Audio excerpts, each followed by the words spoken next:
This was a series that I did 2 years ago. I did a shot of them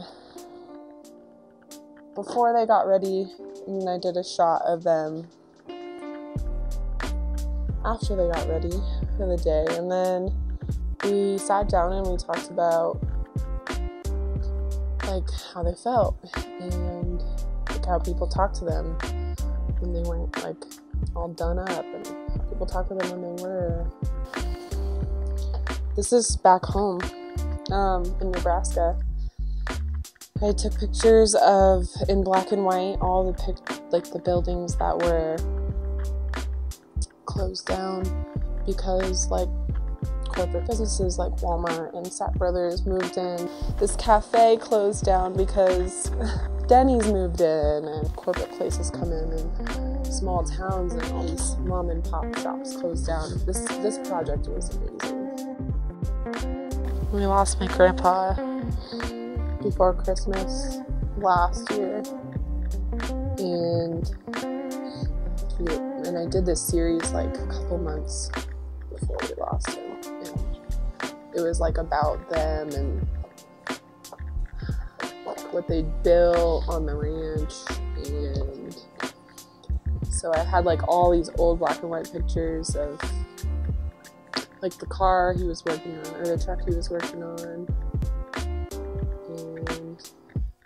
I did like a couple where I held the picture from like 20 years, 10, 20 years before, up in the same place. I floated towards art and then took some film photography classes, really liked them, and was like, what am I gonna do with this? Because I just had like no idea what I wanted to do with photography, period. I was like, I'll just be a photographer. And then I really have always loved kids, so that kind of fell into place eventually.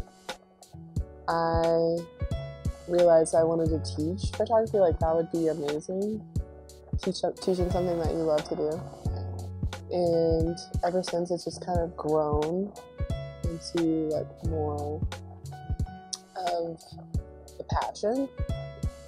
I think it kind of stemmed from like growing up in a really small town and realizing that I didn't really have the education that I like wish I would have, because I mean, it was a really good high school, but being out here and being in like my field observations, I've realized like how much more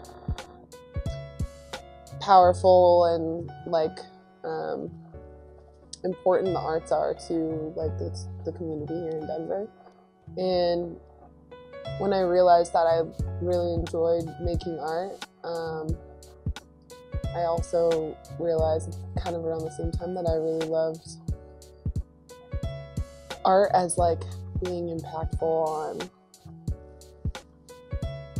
other people. And I was with a really great like teacher this semester as a mentor. She would like sit these students down and ask them what was going on in their life, like why they were upset, or she would ask them, you seem a little off today, are you okay? She just has a really big heart, and like that's who I want to be. Like I don't just want to be that teacher who teaches the subject matter and the medium, but I want to like be that impact on my students. I want them to like graduate one day and think, wow, I remember having Shelby as a teacher, and she was like impactful on my life because she made me think. She made me like really think about what I was making and like why I was making it and reflecting on it. And she really was like considerate of me as a person and like wanted to get to know me. And I think those are the good teachers, like the ones that actually get to know their students. The people that are like in my series that I've been working on for so long are so close to me, and it's exciting to finally like bring it all together and have everybody there and really like reflect on how everybody's like impacted me. The whole entire project is just about how people can impact each other and how like communication and relationships are so important, and we can literally be influenced or impacted by like each other's stories and experiences. That's like what the project's about.